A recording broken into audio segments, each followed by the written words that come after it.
L'hiver qui s'installe en Europe aussi, le froid également, c'est synonyme de consommation d'énergie.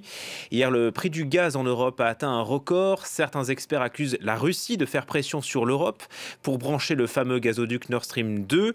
Bonjour Sylvain Le Faller et merci de répondre à France 24. Vous êtes dirigeant et cofondateur du comparateur Elowatt. En gros, vous conseillez les particuliers sur l'énergie. À quoi vous attribuez cette hausse des prix du gaz, ce record donc hier sur le marché européen? Oui, bonjour. Je pense, vous l'avez cité, le principal facteur qui explique, les tensions qu'il y a cet hiver sur le gaz, donc c'est une très forte hausse du prix du gaz. C'est le premier élément, c'est les tensions, géopolitiques avec la Russie qui effectivement restreint ses livraisons de gaz.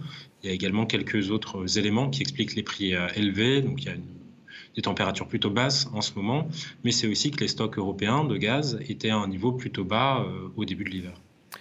Comment est-ce que les Russes peuvent jouer sur le prix du gaz? Du coup, c'est en restreignant les volumes qui sont livrés à l'Europe, hein, ça restreint l'offre et donc ça a un effet haussier sur le prix.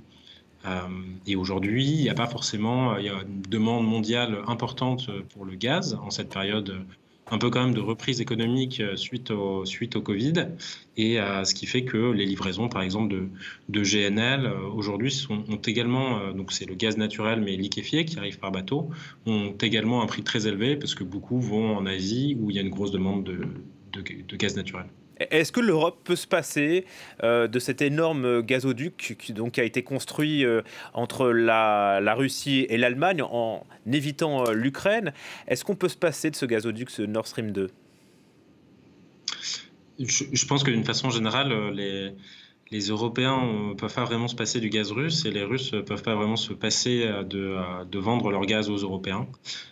Simplement aujourd'hui, il y a un ensemble de tensions géopolitiques qui font que c'est un levier qui est utilisé dans un moment où, encore une fois, les stocks de gaz, on est en plein hiver, les stocks de gaz européens sont bas et donc il y a un pouvoir assez important avec cette arme des livraisons de gaz qui est actuellement utilisée.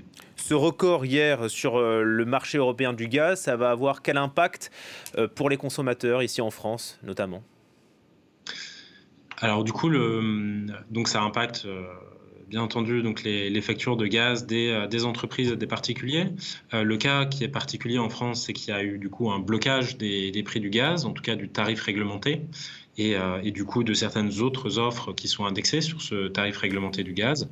Donc, en fait, les consommateurs aujourd'hui vont pas forcément avoir une hausse supplémentaire aujourd'hui sur leur facture de gaz, mais en revanche, c'est des hausses qui auront lieu, plus tard, soit par, des prochaines hausses sur ce tarif du gaz, soit parce qu'en fait, usuellement, le prix du gaz redescend à l'été et au printemps et donc là, il faut s'attendre à ce qu'il reste à un niveau élevé. Je dis un niveau élevé, hein, parce que pour un ménage qui, se chauffe au gaz, par exemple, avec une facture de 1 500 € à l'année et bah, cet hiver, il va payer plutôt 2 200 €, donc 700 € en plus pour se chauffer et ce malgré, le blocage des prix du gaz qui a eu lieu, à compter de novembre.